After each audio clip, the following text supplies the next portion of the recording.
Physics burner আজকে তোমাদেরকে class 11-এ আমি সাজেশনের দ্বিতীয় পার্ট শুরু করছি। এর আগের ভিডিওতে পার্ট 1টা করা আছে। যারা এই ভিডিওতে প্রথম আসছো তাদেরকে বলবো পার্ট 1-এর ভিডিওটা দেখে তারপর এই ভিডিওটা দেখা শুরু করো। তো পার্ট 1-এর ভিডিওতে তোমাদেরকে ইউনিট 7-এর আগে অবধি করেছি, অর্থাৎ ইউনিট 1 ফিজিক্স অ্যান্ড মেজারমেন্ট এইখান থেকে শুরু করে গ্র্যাভিটেশন এই এতটা পর্যন্ত করা ছিল। এটাকে বাংলায় কি বলছে, ভৌত বিশ্ব ও পরিমাপ থেকে শুরু করে আমরা তোমাদেরকে করেছি আমাদের এইদিকে গ্র্যাভিটেশন হচ্ছে মহাকর্ষ জায়গা, মহাকর্ষ কমপ্লিট করেছি। আজকে ইউনিট 7 থেকে শুরু হবে। ইউনিট 7 থেকে শুরু হবে অর্থাৎ স্থিতিস্থাপকতা, যেটাকে আমাদের ফিজিক্সের ভাষায় জিপিএম বলা হয়, জেনারেল প্রপার্টিস অফ ম্যাটারের মধ্যে পড়ে। এখান থেকে স্টার্ট করবে এবং শেষ অবধি পুরোটাকেই কমপ্লিট দেবো। এই সাজেশনটাকে আমি তোমাদের যে বানাচ্ছি এটা হচ্ছে অ্যাটলিস্ট এইগুলো দেখতে হবে। এগুলো দেখে না গেলে তুমি একটা ভালো নাম্বার এক্সপেক্ট করতে পারবে না, এর থেকে অনেক বেশি দেখা যেতে পারে, কিন্তু এগুলো দেখতে হবে। থিওরি বেসের উপর আমি বেশি জোর দিচ্ছি, কারণ ম্যাথমেটিক্যাল প্রবলেম বলাটা সম্ভব নয়, কিন্তু তাও আমি বলবো এই ম্যাথ প্রবলেমগুলো যেগুলো আমি দেখাচ্ছি সেগুলো কিন্তু খুবই ইম্পর্টেন্ট, অর্থাৎ প্রতি বছর আসে। তো শুরু করছি প্রথমে স্থিতিস্থাপকতা জায়গা থেকে। দেখো, স্থিতিস্থাপকতা জায়গা থেকে কি শুরু করছি, তোমাদেরকে রিকোয়েস্ট করব যে ভিডিওটা দেখার সময় সবসময় হাই রিজলিউশন অর্থাৎ 1080 পিক্সেলের মধ্যে দেখো, তাহলে পিকচার কোয়ালিটি পরিষ্কার হবে, তার জন্য প্রত্যেকটা কোশ্চেন বুঝতে পারবে আরামসে। স্থিতিস্থাপকতা থেকে প্রথমে যেটা দরকার সেটাই স্থিতিস্থাপকতা কাকে বলে। দেখো এখানে রয়েছে এই স্থিতিস্থাপকতা কাকে বলে, তার সাথে রবার ও ইস্পাতের স্থিতিস্থাপকতার মধ্যে কে মানে কার স্থিতিস্থাপকতা বেশি এবং কেন, এই জায়গাটা পুরো। এছাড়া এখানটা আর কিছু লাগবে না। এরপর চলে আসতে হবে তোমাদের পীড়নের সংজ্ঞা, এটা জানতে হবে তোমাকে। বিকৃতির সংজ্ঞা, কার এককবিহীন ও মাত্রাবিহীন কোনটি রাশি হয় সেটা একটু জানতে হবে, একক মাত্রা। হুকের সূত্র, হ্যাঁ হুকের সূত্র, স্থিতিস্থাপক সীমার মধ্যে পীড়ন বিকৃতি সমানুপাতিক হয়। হুকের সূত্রের পর হুকের সূত্রে একক মাত্রা, এটা পড়বে। এরপর হচ্ছে ইয়ং গুণাঙ্ক, ইয়ং গুণাঙ্কের একক, ইয়ং গুণাঙ্কের ইকুয়েশন। তারপরে হচ্ছে আমাদের আয়তন বিকৃতি গুণাঙ্ক, তার একক, তার ইকুয়েশন। আয়তন বিকৃতি গুণাঙ্কের সাথে এখানে সংনম্যতা বলে একটা ব্যাপার আছে, যেটা ইংরেজিতে কম্প্রেসিবিলিটি বলা হয়, সেটা হচ্ছে আমাদের আয়তন বিকৃতি গুণাঙ্কের অনন্যক হয় সেই জায়গাটা, এই জায়গাটা রেডি করবে। দৃঢ়তা গুণাঙ্ক, তার সংজ্ঞা। আচ্ছা, এখান থেকে সবচেয়ে ইম্পর্টেন্ট কোনটা, সবচেয়ে ইম্পর্টেন্ট বলবো পয়সনের অনুপাত। মানে এইগুলো যদি নাও দেখো এসে যায় না, কিন্তু পয়সনের অনুপাত, যেটা পোয়াজের অনুপাত বলে, সেটা খুব ইম্পর্টেন্ট। পয়সনের অনুপাত কাকে বলে আর এর ক্ষেত্রে মানটা কি হয়, মানে তার তাত্ত্বিক মান কি হয় আর তার সাথে আমাদের পরীক্ষালব্ধ মান কি হয়। হ্যাঁ, তো এই জায়গাটা তোমার লাগবে, এই যে সীমাস্থ মান। এইটার উপরে ম্যাথ প্রবলেম কিন্তু দেয় না নয়, ম্যাথ প্রবলেমে যেটা ইয়ং গুণাঙ্কের উপর যে ম্যাথ প্রবলেমগুলো আছে, যেমন উদাহরণ 1-এ দেখতে পাচ্ছ এই ম্যাথ প্রবলেমগুলো আসে। তো আমি ম্যাথ প্রবলেমে উদাহরণ 1-এরটা দাগ দিতে বলবো, উদাহরণ 1-এর পর উদাহরণ 2-এরটা দাগ দিতে বলবো আমি। 2-এর পরে চলে এসো উদাহরণ 4-এর কোশ্চেনটায়, এটা একটু দাগ দেবে। চলে আসবে এদিকে 8-এর কোশ্চেন, 8-এর কোশ্চেনটা দাগ দেবে, দেখে নাও। 8-এর কোশ্চেনের পর চলে আসবে এদিকে 10-এর কোশ্চেন, এই 10-এর কোশ্চেনটি ইম্পর্টেন্ট, এটা দাগ নেবে। এটি বৃত্তাকার প্রস্থচ্ছেদ বিশিষ্ট স্থিতিস্থাপক ধ্রুবকগুলির এই পারস্পরিক সম্পর্ক, এই সম্পর্কগুলি তোমাকে মনে রাখতে হবে। 4 রকমের সম্পর্ক হয়। এর নিচে আর একটা অঙ্ক আছে, সেই অঙ্কটাও দাগ নেবে, অঙ্কটা দেখে নাও। ফার্স্ট এই চ্যাপ্টার থেকে ইম্পর্টেন্ট হচ্ছে পোয়াসের অনুপাত বা পয়সন অনুপাত, আর সেকেন্ড এই চ্যাপ্টার থেকে ইম্পর্টেন্ট হচ্ছে যে দেখাও যে শক্তি ঘনত্বর মানটা হাফ ইন্টু পীড়ন ইন্টু বিকৃতি হয়। ঠিক আছে, এটি ইম্পর্টেন্ট। শক্তি ঘনত্বের মান হাফ ইন্টু পীড়ন ইন্টু বিকৃতি, অর্থাৎ তারের প্রসারণ ঘটাতে কৃতকার্য শক্তি ঘনত্ব, এটা হচ্ছে সেকেন্ড ইম্পর্টেন্টের মধ্যে পড়ে। এছাড়া আর এইখান থেকে কিছু দেখতে হবে না। স্প্রিং এর বল ধ্রুবক, এর ইকুয়েশনের উপর ম্যাথ প্রবলেম দেয়, তার জন্য এই ম্যাথ ক্যালকুলেশনগুলো দেখতে হবে। শ্রেণী সমবায়ের ক্ষেত্রে ম্যাথ ক্যালকুলেশনে কী ইকুয়েশন হয় আর সমান্তরালের ক্ষেত্রে কী হয়। সমান্তরালে প্লেন যোগ হয় আর শ্রেণীর ক্ষেত্রে 1/k1 + 1/k2 আসে। আর তার উপরেই দেখো উদাহরণ 1-এর একটা কোশ্চেন আছে, সেটা শর্ট কোশ্চেন হিসাবে দেয়। এরপরে চলে এসো এখান থেকে আর কিছু লাগবে না। এরপর তোমরা হর্সে দেখো, হর্সে কি ইম্পর্টেন্ট, হর্সে 5-এর কোশ্চেনটি ইম্পর্টেন্ট, দেখে নাও। E × 1 - 2 সিগমা, এই যে কোশ্চেনটি, এটি ইম্পর্টেন্টের মধ্যে পড়ে। হর্সে 4-এর কোশ্চেনটি ইম্পর্টেন্ট, যেটি স্থিতিস্থাপক বস্তু ক্ষেত্রে পীড়ন ও বিকৃতির মধ্যে কোনটি মৌলিক এবং কেন। হর্সের মধ্যে পড়ে তোমার 12টা, যেটাতে ইয়ং গুণাঙ্ক সমান 2 × y1 y2/y1 + y2, 12টা important. 10-এরটা important, দেখাও যে আদর্শ এসে সমষ্ণ আয়তন বিকৃতি গুণাঙ্ক ওই গ্যাসের চাপের সমান হয়। ওকে, এইদিকের 11টা ইম্পর্টেন্ট, দেখা উচিত আদর্শ গ্যাসের রুদ্ধতাপ আয়তন বিকৃতি গুণাঙ্ক ওই গ্যাসের চাপ ও ওই গ্যাসের দুই আপেক্ষিক তাপের অনুপাত গামা এস গুণফলের সমান হয়। চলে এসো এরপর নেক্সট আমাদের প্রবলেম সেটে। প্রবলেম সেট থেকে যদি তোমার আগে থেকে দেখা থাকে তাহলে তোমরা করবে প্রবলেম সেটের 1-এর 15 কোশ্চেন, যেটা হচ্ছে রূপর ইয়ং গুণাঙ্ক বলে দেখো দাগ দেওয়া আছে, এইটা তোমরা রেডি করবে ভালো করে। এদিকে 9-এর কোশ্চেনটা, এই 9-এর কোশ্চেনটাও খুব ইম্পর্টেন্ট, এটা দাগ নেবে। হ্যাঁ, কোনো পদার্থের ইয়ং গুণাঙ্ক দেওয়া আছে 9-এর কোশ্চেন, তাছাড়া আর কিছু দরকার নাই, এই দুটোই ইম্পর্টেন্টের মধ্যে পড়ে। এরপর তোমাদেরকে যেটা দেখতে হবে সেটা হচ্ছে আমাদের প্রিভিয়াস ইয়ার কি রিপিট করে। দেখো প্রিভিয়াস ইয়ারে পোয়াসের অনুপাত দিয়েছিল 1/2 ইন্টু পীড়ন ইন্টু বিকৃতিও দিয়েছিল, তাহলে আমি ওই দুটোর জন্যই বললাম এই দুটি খুব ইম্পর্টেন্ট। তাছাড়া আর কিছু কোশ্চেন রয়েছে, যেমন পীড়ন আর বিকৃতির মধ্যে কোনটি মৌলিক এবং কেন, এটা আমি দাগ দিয়েছিলাম। আর কিছু বল ধ্রুবকের উপর শর্ট কোশ্চেন আছে, এগুলোকে একটু দেখে নেবে, এগুলো 1 নম্বরের।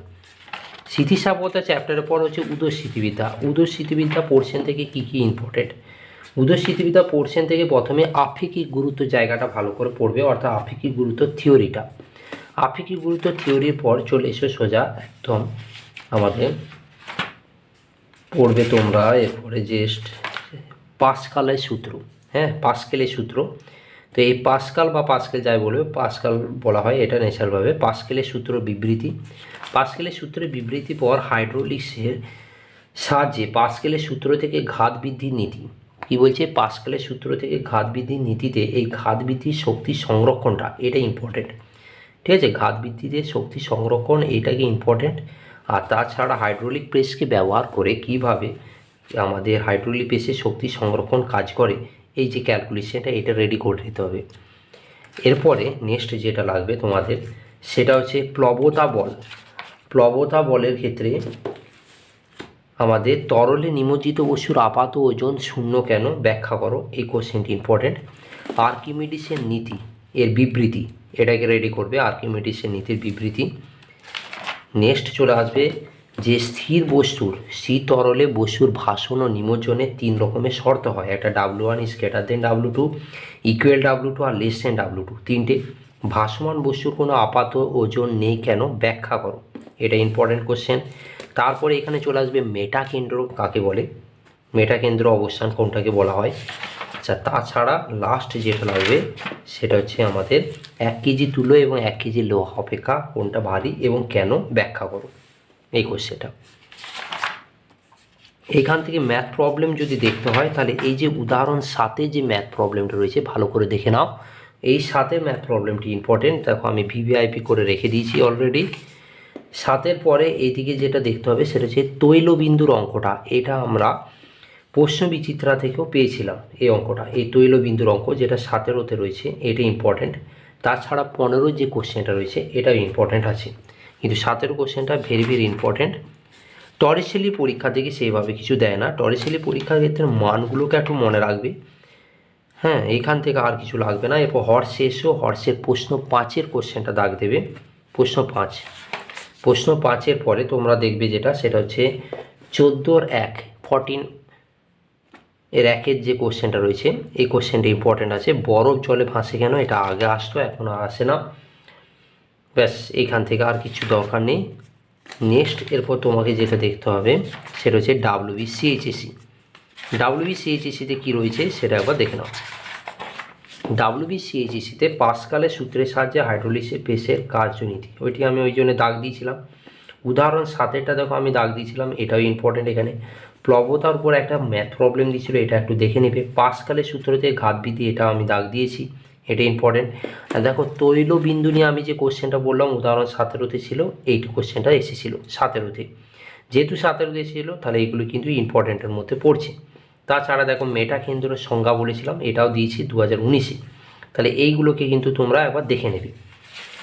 নেক্সট জায়গাতে আসছি সান্দ্রতা ও পৃষ্ঠটান, এটা হচ্ছে আমাদের চ্যাপ্টার 3-র মধ্যে পড়ছে। সান্দ্রতা পৃষ্ঠটানের মধ্যে প্রথমে যেটা দরকার সেটা হচ্ছে আমাদের সান্দ্রতাঙ্ক, ব্যাপারটা ভালো করে ক্লিয়ার রাখতে হবে। সান্দ্রতাঙ্কের মাত্রাটা খুবই আসে, সান্দ্রতাঙ্কের মাত্রা এরপর এইখান থেকে আমাদের রেনল্ড সংখ্যার ব্যাপারটা আসে, সন্ধিবেগ বা ক্রিটিক্যাল ভেলোসিটি কাকে বলে, এই জায়গাটা রেডি করতে হবে। নেক্সট জায়গা যেটা সেটা হচ্ছে স্টোকসের সূত্র এবং স্টোকসের সূত্রর ক্ষেত্রে সীমান্ত বা প্রান্তীয় বেগের রাশিমালা, এই রাশিমালা প্রতিষ্ঠাতা, এটা ভালো ইম্পর্টেন্ট জিনিস। চলে এসো এরপর নেক্সট বার্নৌলির উপপাদ্য, সবচেয়ে ইম্পর্টেন্ট এখানে ক্লাস 9-এর ক্ষেত্রেও বার্নৌলি উপপাদ্য খুবই ইম্পর্টেন্টের মধ্যে পড়তো। উপপাদ্য বিবৃতি, বার্নৌলি উপপাদ্য বিবৃতির পর এখান থেকে তোমার লাগবে তরলে পৃষ্ঠটান। তরলে পৃষ্ঠটানের সংজ্ঞা, তরলে পৃষ্ঠটানের সাথে পৃষ্ঠ শক্তি যে রাশিমালাটা, অর্থাৎ পৃষ্ঠটান আর পৃষ্ঠ শক্তি যে রাশিমালা, এটা লাগবে। পৃষ্ঠটানের ক্ষেত্রে তার মাত্রা কি হয় এগুলোকে একটু জানতে হবে। এরপরে নেক্সট হচ্ছে এখানে সাবানের উপর কতগুলো কোশ্চেন হয়, সাবান বুদবুদের উপর। তাই আমি বলবো যে সাবান বুদবুদের এই যে উদাহরণ 5-এর কোশ্চেন এবং উদাহরণ 6-এর কোশ্চেন, এই দুটোকে দাগ দিবে।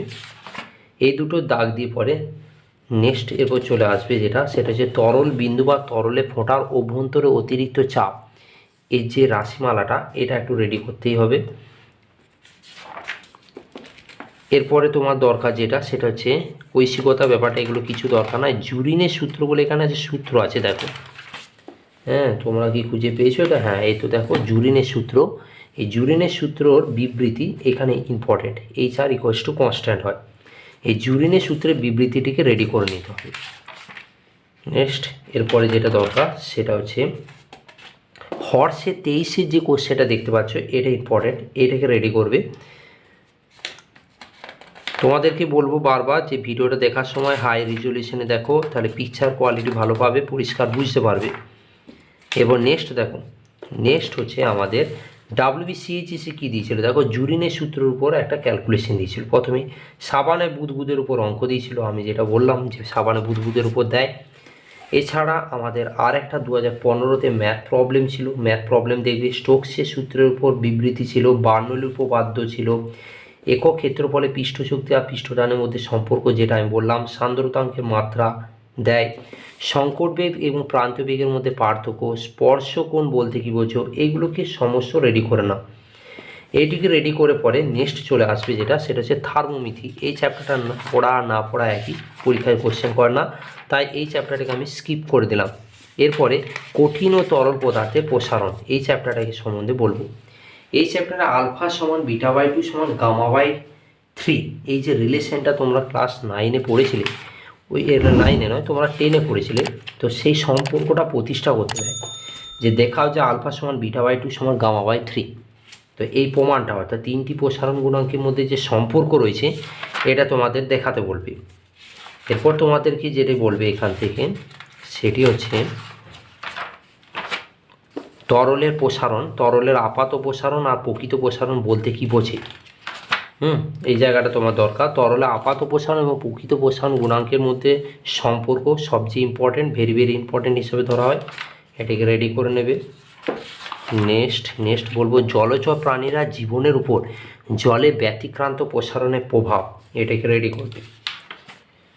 জলে ব্যতিক্রান্ত প্রসারণ কিন্তু খুবই ইম্পর্টেন্ট, মনে রাখবে এটা, জলের ব্যতিক্রান্ত প্রসারণটা। নেক্সট এরপরে বলবো যেটা সেটা হচ্ছে আমাদের হর্সে এসে পরে হর্সের 26-এর যে কোশ্চেনটা দেখতে পাচ্ছ আর 27, এই দুটোকে রেডি করে নেবে, 26 আর 27।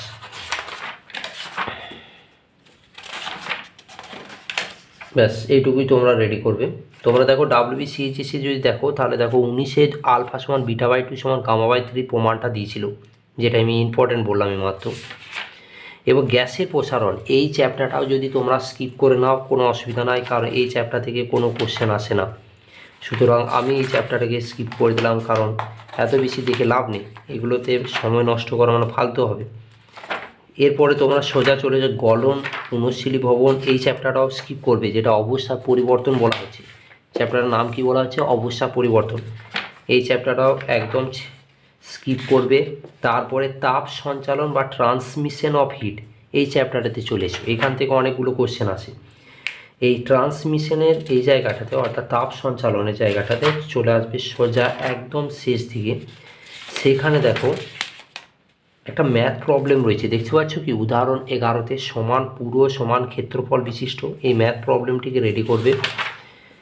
ম্যাথ প্রবলেমটি রেডি করার পরে তোমরা এর শেষ দিকটাতে এসে পরে দু ধরনের সূত্র দেখতে পাবে। একটা হচ্ছে কারশফের সূত্র বলে লেখা আছে, দেখো এই কারশফের সূত্রের বিবৃতি আর গাণিতিক রূপটা লাগবে, এটা হচ্ছে প্রথম।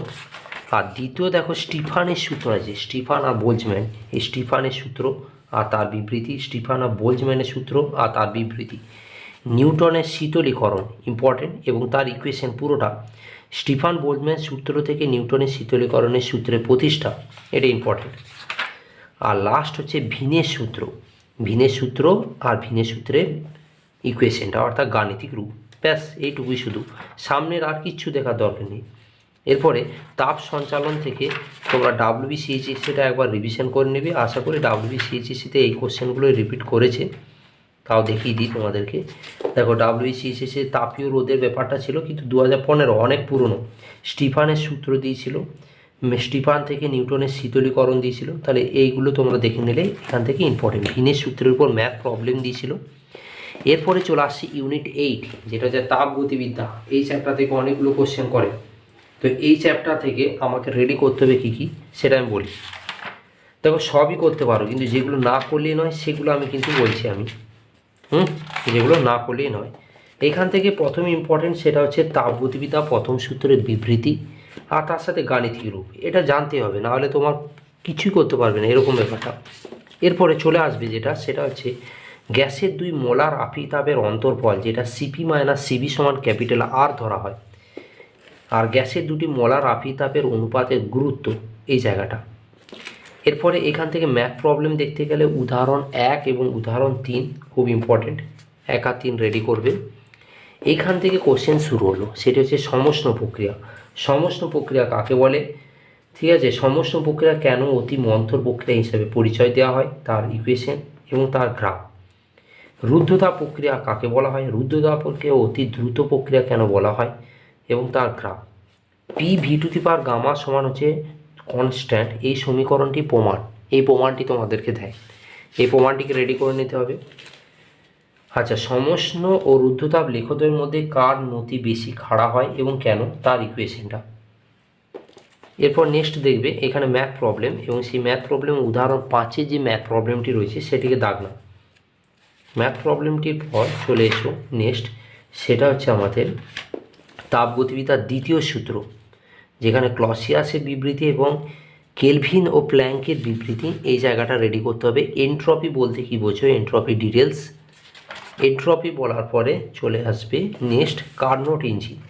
কার্নোট ইঞ্জিনে কি করতে হবে দেখে নাও। কার্নোট ইঞ্জিনের ক্ষেত্রে পিভি চিত্রে, কার্নোট চিত্রে পুরো বর্ণনাটা এইটাকে রেডি করতে হবে, বাকি আর কিছু না, এইটি শুধু কার্নোট ইঞ্জিনে।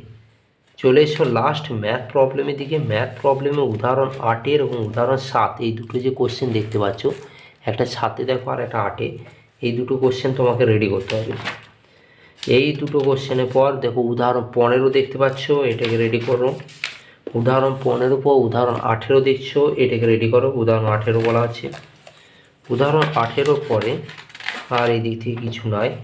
এরপরে তোমার হর্সে চলে আসবে। হর্সে থেকে দেখো দেওয়া আছে সমষ্ণ প্রক্রিয়া কার্যত মন্থর প্রক্রিয়া কেন বলা হয়, আর রুদ্ধতাপ প্রক্রিয়ার প্রসারণ হলে গ্যাস যে কার্য করে সেই শক্তির উৎস কী, এই দুটো ঠিক। এরপরে তোমার আর কি যা লাগবে, তোমার এখানে উদাহরণ 14 যে কোশ্চেনটা রয়েছে এই কোশ্চেনটা রেডি করবে। P∝T⁵ বা DQ হিসাবে, সেখানে CP/CV অনুপাতটা কত হয়। 14 পরে তোমরা 26-এর কোশ্চেনটা দাগ দেবে। 26-এর পর তোমরা 30-এর কোশ্চেন দাগ দেবে। প্রমাণ করো রুদ্ধতাপ প্রক্রিয়া একটি আদর্শ গ্যাসে আয়তন বিকৃতি গুণাঙ্ক Γp হয়, এটা ইম্পর্টেন্ট। তাপগতিবিদ্যা কমপ্লিট। তাপগতিবিদ্যার পর যদি তোমার প্রবলেম সেট করা থাকে তাহলে আমি কতগুলো কোশ্চেন বলবো, সেগুলো দাগ নিয়ে নেবে। সেটা হচ্ছে উদাহরণ 8 প্রশ্ন সেট 1, প্রবলেম সেট 1-এর 8-এর কোশ্চেনটা দাগ নেবে। 11 কোশ্চেনটা দাগ নেবে। 11 কোশ্চেনের পরে তোমরা এদিকে দাগ নেবে, এইদিকে 15 কোশ্চেনটা দাগ নেবে। এই কোশ্চেনগুলো তোমাকে রেডি করতে হবে। এরপরে তোমার WBCHESI সবসময় তাপগতিবিদ্যা চ্যাপ্টার থেকে দেখবে, কারণ WBCHESI থেকে বোঝা যায়, এবং যত কাছাকাছি ইয়ারগুলো আছে অর্থাৎ 19, 20, ঠিক একইভাবে যদি বলা হয় আমাদের লাস্ট ইয়ারের, এইগুলো থেকে বেশি কোশ্চেন রিপিট করবে, এটা পুরোটা দেখে নেবে। WBCSতে দেখো একটা জিনিস, সেটা হচ্ছে যে সমস্ত লেখো ঋতু লেখকের থেকে খাড়া কেন হয় প্রমাণ করো, কোশ্চেনটি ইম্পর্টেন্ট। একটি আদর্শ এসে দুটি আপেক্ষিক তাপ থাকে কেন, কেন দেওয়া হয়, তার ইম্পর্টেন্ট। কার্নোট ইঞ্জিনের উপর ম্যাথ প্রবলেম, দেখো 2015 সালে দিয়েছিল এটা, কার্নোট ইঞ্জিন থেকে ম্যাথ প্রবলেম। এরপর নেক্সট চলে এসো গ্যাসের গতীয় তত্ত্ব। গ্যাসের গতীয় তত্ত্ব যে চ্যাপ্টারটা রয়েছে, এই চ্যাপ্টার থেকে কী কী দেখে আসতে হবে, ইউনিট 9-এর মধ্যে পড়ছে এটা। গ্যাসের গতীয় তত্ত্ব থেকে প্রথমে যেটা দরকার সেটা হচ্ছে ব্রাউনীয় গতির বৈশিষ্ট্য, ব্রাউনীয় মোশন বলা হয়। গ্যাসের গতীয় তত্ত্বের মূল স্বীকার্য দুটো পড়ছেন। আচ্ছা, গ্যাস অণু গড় বেগ, গড় বর্গবেগ আর গড় বর্গবেগের বর্গমূল, তিনটে যে পোর্শন আছে, তিনটে পোর্শনের ম্যাথমেটিক্যাল ফর্মুলাটা। সবচেয়ে ইম্পর্ট্যান্ট হচ্ছে আদর্শ গ্যাসের চাপের রাশিমালা প্রমাণ করো, পি সমান 1/3 রো সি স্কোয়ার, বা বলা হয় 1/3 MN/সি স্কোয়ার, যে কোনো একভাবে প্রমাণটা করতে বলবে, পুরো প্রমাণটি ভালোভাবে ছবি এঁকে করতে হয়। চলে আসবে নেক্সট, সেটা হচ্ছে গ্যাসের মোট শক্তি। গ্যাসের মোট শক্তি রাশিমালা ই সমান 3/2 PV, এই প্রমাণটাও দেয়। উদাহরণ 1-এ দেখো এখানে একটা অঙ্ক দিয়েছে, সেটা হচ্ছে স্থির চাপে কোন উষ্ণতায় নাইট্রোজেন অণু গড় বর্গবেগের বর্গমূলের মান প্রমাণ চাপ উষ্ণতা মানে দ্বিগুণ হয়, অঙ্কটা ইম্পর্টেন্ট। এর উপর 4-এর কোশ্চেন দেখো রয়েছে, 4-এর কোশ্চেনটি ইম্পর্টেন্ট, 5-এরটাও ইম্পর্টেন্ট। এরপরে নেক্সট চলে আসবে যেটা, সেটা হচ্ছে এখান থেকে আর কিছু দেখার দরকার নাই। এরপরে তোমার WBCHSCর আগে হর্সটা একবার বলিনি, হর্সে চোখ বুলানোর মতো বলতে 12 কোশ্চেনটা দেখো একবার পড়ে নাও, 12 কোশ্চেনটা ইম্পর্টেন্ট। 17-এর কোশ্চেন ইম্পর্টেন্ট, আমার অলরেডি দাগ দেওয়া রয়েছে। 18 কোশ্চেন ইম্পর্টেন্ট। 19-এরটা ভেরি ভেরি ইম্পর্টেন্ট, খুবই ইম্পর্টেন্ট 19-এরটা, n সমান 2/γ-1। 19-এর পর চলে আসবো সেটা যে 25, আর 25টা একমাত্রিক গতি থেকে আসে, এটা একমাত্রিক নয় মাত্রা থেকে, মাত্রা থেকে 25 এটা দেওয়া হয়। আর কি বলবো তোমাকে, আর এখান থেকে কিছু বলা নেই গ্যাসের গতীয় তত্ত্ব থেকে। WBCHSC অবশ্যই এখান থেকে ফলো করবে, WBCHSCতে। নেক্সট জায়গাতে চলে এসো, সেটা হচ্ছে আমাদের ইউনিট 10, এবং এইখান থেকে খুব সহজ কিছু কোশ্চেন হয়। ইউনিট 10-এ আমি বলবো সরল দোলগতি, যদি তোমার প্রিপারেশান ভালো থাকে তাহলে ভালো, আর যদি না থাকে তাহলে বলবো সরল দোলগতিটা ভালো করে দেখে যাবে, তরঙ্গ গতিটা দেখে যাবে, আর তরঙ্গের উপরিপাত, এই তিনটে পোর্শন দেখে গেলে ম্যাক্সিমামটা কভার করবে। আর শব্দর ক্ষেত্রে শুধু একটা জিনিসই বলবো, ওইটি শুধু দেখে যাবে।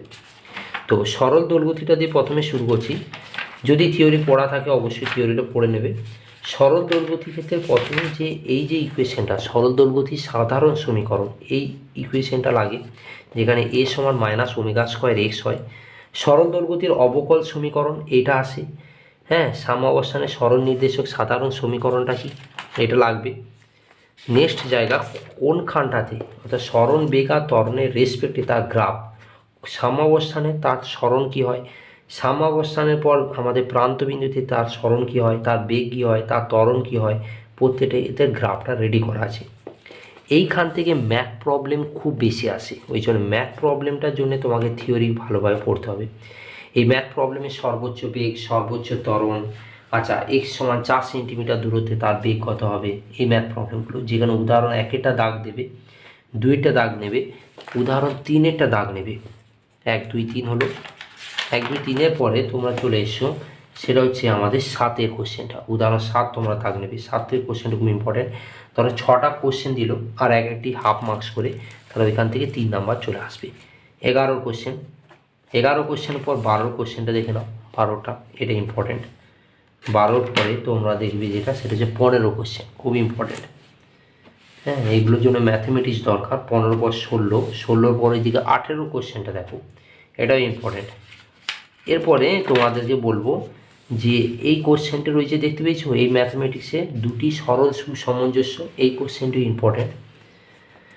সরল দোলগতি শক্তি রাশিমালা দেয়, যেখানে গতিশক্তি আর স্মৃতিশক্তি বার করা এটাও লাগে, এবং মোট শক্তি দেখানো, ই সমান ½ m² থিওরি খুব বেশি লেখার দরকার নয়, জাস্ট ম্যাথমেটিক্যাল ফর্মুলাগুলো ঠিক করে লিখবে।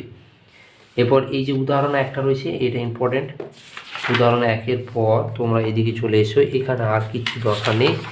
লাস্ট হচ্ছে যেটা, সেটা হচ্ছে এই যে ম্যাথ প্রবলেম রয়েছে, সরল দোলকের 21% বৃদ্ধি পেলে আর তার নিচে x/t1² - t2², এই দুটো খুব ইম্পর্টেন্ট। নেক্সট চলে আসবে যেটা, সেটা হচ্ছে আমাদের এই দিকের উদাহরণ 16তে একটা অঙ্ক রয়েছে y1 = 10 sin 4πt + π/4, আর y2 হচ্ছে 5 sin 3πt + √3 cos 3πt। এটা ইম্পর্টেন্ট। সেকেন্ড দোলক এখানে ক্ষেত্রে খুব ইম্পর্টেন্ট। সেকেন্ড দোলকে পুরো থিওরিটা পড়বে। সেকেন্ড দোলকের রেসপেক্টে উদাহরণ 1-এর অঙ্ক, উদাহরণ 2-এর অঙ্ক, দুটো অঙ্ককে রেডি করবে, 1 এবং 2। হর্সে কতগুলো কোশ্চেন খুব ইম্পর্টেন্ট যেগুলো রিপিট করে কোশ্চেন, তার মধ্যে উদাহরণ 2-এর কোশ্চেনটা দেখবে, উদাহরণ 3-এর এবং উদাহরণ 4, 2, 3 এবং 4। 4-এর পর উদাহরণ 7, এই কোশ্চেনটা। তাহলে 2, 3, 4 আর 7 বললাম। 7 বলার পর এইদিকে 21-এর কোশ্চেন দেখতে পাচ্ছ sin² ω t, এটা ইম্পর্টেন্ট। তারপরে তোমরা দেখতে পাবে 24-এর কোশ্চেন, এটা ইম্পর্টেন্ট। 21 and 24, 24। 21 আর 24-এর পর আরেকটা কোশ্চেন রয়েছে, সেটা হচ্ছে 40-এর কোশ্চেন, এটা একটু দেখে যাবে। এগুলোকে ইম্পর্টেন্ট হিসাবে ধরা হয়। MCQ কিছু দেখো দাগ দেওয়া আছে, যেমন 12-র কোশ্চেনটা দেখো দাগ দেওয়া আছে, 14টা, 15, 16, এমনকি 19-এর কোশ্চেনটাও দাগ দেওয়া আছে। যদি তোমার ভালোভাবে পড়া থাকে তাহলে দেখবে, তাহলে যেগুলো বললাম সেগুলো দাগ নিয়ে দিলে এনাফ, এগুলো হলে যথেষ্ট আমি বলবো। চলে এসো নেক্সট, এখানে WBCHECতে প্রিভিয়াস ইয়ারে কী কী পড়েছিল, এবং প্রিভিয়াস ইয়ারগুলো মানে খুব রিসেন্ট যেগুলো, যেমন 2018-র 12 কোশ্চেনটা ইম্পর্টেন্ট। 2019-এ কী পড়েছিল, 2016টা, হ্যাঁ, এইগুলোকে একটু দেখে নেবে WBCHECতে। যেমন এখানে দেখো স্মৃতিশক্তি, গতিশক্তি ও মোট শক্তির হিসেবে লেখচিত্র অঙ্কন, একবার গতির ক্ষেত্রে লেখচিত্র, একবার স্মৃতির ক্ষেত্রে, আর একটা মোটের ক্ষেত্রে। অঙ্কটা ইম্পর্টেন্ট, অঙ্কটা রেডি করে নেবে। সরল দৈর্ঘ্যতি পর্ব, কম্পনের প্রকৃতি। কম্পনের প্রকৃতি থেকে খুব একটা কিছু আসে না, যদি জানতে চাও তাহলে সেটা বলবো। অনুনাদের ব্যাপারটা তোমরা একটু জেনে নেবে, কিছু আসে না সেরকম। যদি এটাকে স্কিপ করে দাও কম্পনের প্রকৃতিটা, তাতেও হবে, কিন্তু তরঙ্গ গতি স্কিপ করা যাবে না। তরঙ্গ গতি খুব ইম্পর্টেন্ট। তরঙ্গ গতি থেকে কী কী লাগবে, তরঙ্গ গতি থেকে প্রথমে যে কোশ্চেনটা লাগবে সেটা হচ্ছে প্রমাণ। যেমন v = n ল্যামডার প্রতিষ্ঠা, এখানে দেখতে পাচ্ছ মনে হয় v = n ল্যামডার প্রতিষ্ঠা, আর ল্যামডা = vt, এই প্রতিষ্ঠাগুলো খুব দেয়। তরঙ্গের উপরে কতগুলো ম্যাথ প্রবলেম যায়, যেমন তরঙ্গ শীর্ষের উপর 6-এর কোশ্চেনটা দেখো, 5-এর কোশ্চেনটা দেখো 440 হার্জের উপর, এগুলো ইম্পর্ট্যান্ট হিসাবে ধরা হয়। এরপর এখানে চলতরঙ্গের সমীকরণটি প্রতিষ্ঠা করতে দেয়। এই যে চলতরঙ্গ বা প্রগামী তরঙ্গ বলা হয়, প্রোগ্রেসিভ ওয়েভ, তার ক্ষেত্রে ইকুয়েশন, এবং এখানে 4 ধরনের সূত্র হয়। y = a sin ω t - x/b, a sin ω t - kx, a sin 2π/λ * vt - x, R a sin 2π t - s/λ। এই জায়গাটা। এরপরে এখান থেকে ম্যাথ প্রবলেমের জন্য লাগে যেটা, সেটা হচ্ছে দশা পার্থক্য = 2π/λ * পথ পার্থক্য, এই ইকুয়েশনটা। চলতরঙ্গের সমীকরণ কিন্তু এখানে সবচেয়ে ইম্পর্টেন্ট ধরা হয়। ম্যাথ প্রবলেম কিন্তু এখানে খুব বেশি আসে, আমি ওই জন্য ম্যাথ প্রবলেমে এই দিকটা ফোকাস করছি। যেমন উদাহরণ 1-এর অঙ্কটা, উদাহরণ কী করে বুঝবে এই ম্যাথ প্রবলেমটা ওই ম্যাথ প্রবলেমে কাজে লাগবে, কারণ 4টি চলতরঙ্গের সমীকরণ যে আছে সেগুলোর সাথে মেলাতে হবে, মেলালে তুমি বুঝতে পারবে। উদাহরণ 4-এর অঙ্কটা দাগ নেবে, উদাহরণ 5-এর অঙ্কটা দাগ নেবে, উদাহরণ 5-এর পর উদাহরণ 7-এর অঙ্কটা দাগ নেবে। ভিডিও পজ করে দেখো, ভিডিও হাই রেজুলেশনে অর্থাৎ হাই পিকচার কোয়ালিটিতে দেখো, তাহলে পরিষ্কার বুঝতে পারবে। পারলে বড় স্ক্রিনে দেখলে ভালো হয়। আর তোমার এখানটা কিছু লাগছে না, আর কিছু লাগে না, এগুলো এতটা পর্যন্তই যথেষ্ট, আর কিছু লাগবে না। এরপরে তোমার দরকার যেটা, সেটা হচ্ছে প্রিভিয়াস ইয়ার অর্থাৎ WBCHEC কী কোশ্চেন করেছিল, এটা একটু দেখে নেওয়া। WBCHEC যদি দেখো তাহলে ম্যাথ প্রবলেমের উপর অনেক বেশি জোর দিয়েছিল, তার জন্য তোমাদেরকে বলবো ম্যাথ প্রবলেমটাকে বেশি করে দেখবে। ম্যাথ প্রবলেম করার পর শব্দ থেকে জাস্ট আমি দুটো জিনিস বলবো। একটা হচ্ছে গ্যাস মাধ্যমে শব্দের বেগের ক্ষেত্রে নিউটনের সমীকরণ, আর নিউটনের সমীকরণে কি ব্যর্থতা ছিল এবং যার কারণে ল্যাপ্লাস সেটাকে সংশোধন করেছিল। এই দুটো জিনিসও তোমার লাগবে, যে নিউটনের সূত্র আর ল্যাপ্লাসের সংশোধন। আর এখান থেকে যদি বলি তাহলে কি দেখব, সেটা হচ্ছে এই যে উদাহরণ 1-এর অঙ্কটা, উদাহরণ 2-এর অঙ্কটা, উদাহরণ 4-এর অঙ্কটা দেখে নাও, 1, 2 এবং 4, এই তিনটে। উদাহরণ 6-এর অঙ্কটা তোমরা দেখে যাবে। উদাহরণ 6-এর পর উদাহরণ 7 এবং উদাহরণ 8, তাছাড়া উদাহরণ 9টাও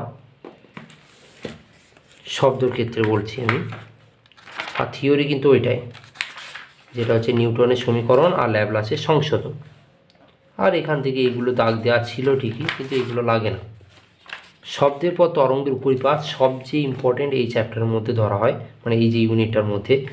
এই ইউনিটের মধ্যে তরঙ্গের উপরিপাতে পরপর দুটি নিস্পন্দ বা পরপর দুটি সুস্পন্দের মধ্যাকার দূরত্ব কী হয়, নিস্পন্দ সুস্পন্দ কোনখানে ক্রিয়েট হয়, এই জায়গাটা রেডি করতে হবে।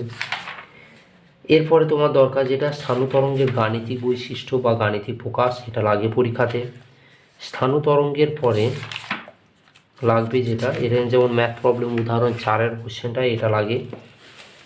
এইখানে সবচেয়ে ইম্পর্টেন্ট যদি বলা হয় সেটা হচ্ছে টান টান তারের ক্ষেত্রে তির্যক কম্পনের সূত্র। ভেরি ভেরি ভেরি ইম্পর্টেন্ট, মানে কিছু যদি না দেখে যাও এটা দেখে যাবে। টান টান তারের তির্যক কম্পনের সূত্রাবলী খুব ইম্পর্টেন্ট। এখানে দৈর্ঘ্যের সূত্র, টানের সূত্র, ভরের সূত্র, তিনটে সূত্র নিয়ে n1 1/12 হয়। কিন্তু যদি কখনো কোশ্চেনে বলা হয় যে টান টান তারের ক্ষেত্রে তির্যক কম্পনের ক্ষেত্রে ব্যাসার্ধ এবং ঘনত্বের সম্পর্ক দাও, তখন এইগুলো দেওয়ার কোনো দরকার নেই। এখানে ডাইরেক্ট চলে আসবে ব্যাসার্ধের সূত্র আর ঘনত্ব, আর তাদের দুজনের ইকুয়েশন। আর এখান থেকে কি লাগবে না, এখানে তোমার আমাদের লাগবে যেটা, সেটা হচ্ছে দেখাও যে আমাদের খোলা নল এর অর্থে স্বর এবং বদ্ধ নলের স্বরের রেসপেক্টে খোলা নলের স্বরটা দ্বিগুণ যে হয় সেই ইকুয়েশনটা, এটা তোমরা পাবে আমাদের এইখানে সমদৈর্ঘ্যের বদ্ধ নল ও খোলা নলের মধ্যে তুলনা। দেখা যাবে খোলা নলে মূল সুরের কম্পাঙ্ক বদ্ধ নলের কগুণ হয়, দ্বিগুণ। এই প্রতিষ্ঠাটা লাগে বদ্ধ নল আর খোলা নলের। টান টান তারে তির্যক কম্পনের রাশিমালাটা, এটা দেখলে এখানে ম্যাথ প্রবলেম কিছু লাগে। খোলা এবং বদ্ধ নলের প্রান্তিক ত্রুটি যদি পড়া থাকে তাহলে অবশ্যই দেখে যাবে। উদাহরণ 1-এর যে 1.25 মিটার দীর্ঘ অর্গান নল, এটা দেখে যাবে। আর তোমাদেরকে কি বলবো, এই যে উদাহরণ 7-এর যে কোশ্চেনটা রয়েছে এটা দেখে যাবে। 125 সেন্টিমিটার দীর্ঘ একটি একমুখ বদ্ধ অর্গান নল। স্বরকম্পর যদি দেখতে হয় তাহলে স্বরকম্পকের ক্ষেত্রে যেটাকে বিটস বলা হয়, এর গাণিতিক বিশ্লেষণ, জাস্ট গাণিতিক বিশ্লেষণ, এইটুকু গাণিতিক বিশ্লেষণটি রেডি করে নেবে, আর কিছু লাগবে না। ম্যাথ প্রবলেম হিসাবে এইদিকে যে 2-এর ম্যাথ প্রবলেমটা রয়েছে খুবই ইম্পর্টেন্ট। 2 কিনা কেন, 1-এটাও ইম্পর্টেন্ট, 1, 2 এবং 3, এই 3টে কোশ্চেন খুব ইম্পর্টেন্ট ম্যাথ প্রবলেম হিসাবে ধরা হয়। ম্যাথ প্রবলেমে এই 3টে রয়েছে, আর কিছু লাগছে না তোমাদের। এরপর তোমার লাগবে 980 পেজে, দেখো অর্থাৎ পুরনো বই আছে, হর্সে যে প্রশ্ন 2-একটা রয়েছে, অর্থাৎ একই দৈর্ঘ্য বিশিষ্ট একটি দুমুখ খোলা এবং একটি একমুখ বদ্ধ নলে দ্বারা সৃষ্ট মূল সুরের কম্পাঙ্কের মধ্যে সম্পর্ক। দ্বিতীয়ত যেটা, সেটা হচ্ছে উষ্ণতা বৃদ্ধিতে করলে একমুখ বদ্ধ এবং দুমুখ খোলা মধ্যস্থ বায়ুস্তম্ভে কম্পাঙ্কের পরিবর্তন হবে কিনা তা লেখো। এই কোশ্চেনটা ইম্পর্টেন্ট, আর লাগছে না কিছু এখান থেকে। এটা হচ্ছে তরঙ্গের উপরিপাত হয়ে গেল। তরঙ্গের উপরিপাত থেকে ম্যাথ প্রবলেম দেয়, ভালো করে রেডি করে যাবে। লাস্ট হচ্ছে শব্দের ডপলার ক্রিয়া। আমি বলবো শব্দের ডপলার ক্রিয়া করে যাওয়ার কোনো দরকার নেই, এটাকে তুমি ছেড়ে দাও। যতগুলি আমি তোমাদেরকে দাগ দিলাম অর্থাৎ শুরু থেকে শেষ অবধি, আমি আশা করি যদি তোমরা কমপ্লিটলি দেখো এবং ভালোভাবে সলিউশন করো এই অল্প সময়ের মধ্যে, যেহেতু যদি তোমাদের পড়া থাকে তাহলেই তোমরা উদ্ধার করতে পারবে, আদারওয়াইজ হবে না। যদি তোমাদের পড়া থাকে এইগুলি তোমরা প্রিপারেশন নিয়ে যাও, আশা করছি তোমরা 45-এর উপর নাম্বার পাবে। ম্যাথ প্রবলেম কখনো কোনো রকমভাবে কমন দেওয়া সম্ভব নয়, কারণ ফিজিক্সের ম্যাথ বলছি, কিন্তু ম্যাথ প্রবলেমে যেগুলো দাগ দিয়েছি সেগুলো কিন্তু পড়ে যায়। গ্র্যাভিটেশনে কিছু হর্সের কোশ্চেন দাগ দিয়েছিলাম, এগুলো ইম্পর্টেন্ট। তো যেগুলো দেওয়া আছে সেগুলোকে চোখ মুজে করে দাও, এবার 45 একদম চোখ মুজে পেয়ে যাবে। এবং তার সাথে 30 নাম্বার তো তোমাদের প্র্যাকটিক্যাল রয়েছে, অর্থাৎ 75 অ্যান্ড আপ তোমরা পেয়ে যাচ্ছ। তো তোমাদেরকে বলবো রেডি করার সময় সবসময় প্র্যাকটিস খাতাতে লিখে লিখে করবে, নাহলে পরীক্ষায় ফেলে আসার খুবই চাপ হয়ে যাবে। পরীক্ষায় নাম্বার তুলতে গেলে তখন আটকে যাবে, কারণ তোমার প্র্যাকটিস নেই, জাস্ট দেখে নিয়েছো, খুব চাপ হয়ে যাবে, সমস্যার ব্যাপার। যদি ভালো লাগে ভিডিওটা অবশ্যই ভিডিওটা লাইক করবে, শেয়ার করবে এবং বন্ধুদেরকে পাঠিয়ে দেবে। চ্যানেলটাতে সাবস্ক্রাইব করে রাখো, কারণ তোমাদের ভবিষ্যতে ক্লাস 12-এর জন্য সমস্ত ভিডিও আপলোড করা রয়েছে এবং আরও কিছু আপলোড করব। প্রত্যেকটা চ্যাপ্টার ওয়াইজ থিওরি রেডি করব। তো ভিডিওটা অবশ্যই সাবস্ক্রাইব করে রাখবে, বন্ধুদেরকে পাঠাবে তোমরা। আজকের ভিডিও এতটা পর্যন্ত, থ্যাংক ইউ, বাই।